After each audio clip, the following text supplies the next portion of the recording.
Hafa day and welcome to the first installment of the Andersen Air Force Base Weather Watch. I'm Airman First Class Adam Harder. Here in Guam you will experience some of the most unique and potentially dangerous weather you may ever encounter. But it's your job to ensure that you know the signs of these weather hazards so that you can minimize the threat for you and your loved ones. In this series we'll be going over numerous safety tips that will provide you with the necessary tools to keep you out of harm's way. Today we'll be going over typhoons, what they are, how to recognize them, and what to expect if you should experience one in your time here in Guam. The Joint Typhoon Warning Center classifies typhoons through the levels of probability that a typhoon is likely to develop in the next 24 hours. The first classification is an invest.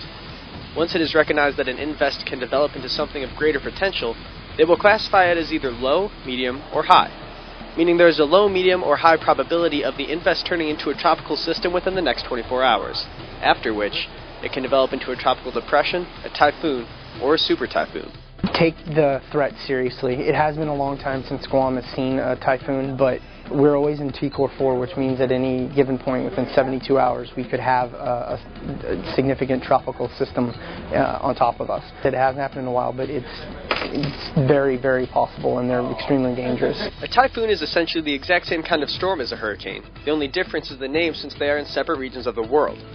Typhoons form very easily in this region of the world because the Micronesian climate provides all of the perfect ingredients, which consist of warm ocean water, climate instability such as low pressure, and being over 5 degrees from the equator, all of which fall under Guam's environmental characteristics, especially during the rainy season. In the event of a typhoon or a super typhoon, you could be faced with winds up to 130 knots, which are capable of uprooting trees and completely leveling anything not secured in place. The last major one, which was Pung Sung Hwa, was here 10 years ago. We were out of power for 53 days. We were out of water for many, many days. So it kind of teaches me as a business owner, and I live right here, I have to have my own water supply. I have to have my own generator if I'm going to live through the typhoons. Remember to look for the warning signs. If the threat of a typhoon is imminent, look and listen for any emails, information from your commanders, or announcements made over the base announcement system. Knowing what to look for could be the difference between security and danger. You should be set up with your typhoon kit from the day you get here. Have the things that you essentially need in there, your flashlight, your water, your cell phone batteries, whatever it takes to put you through.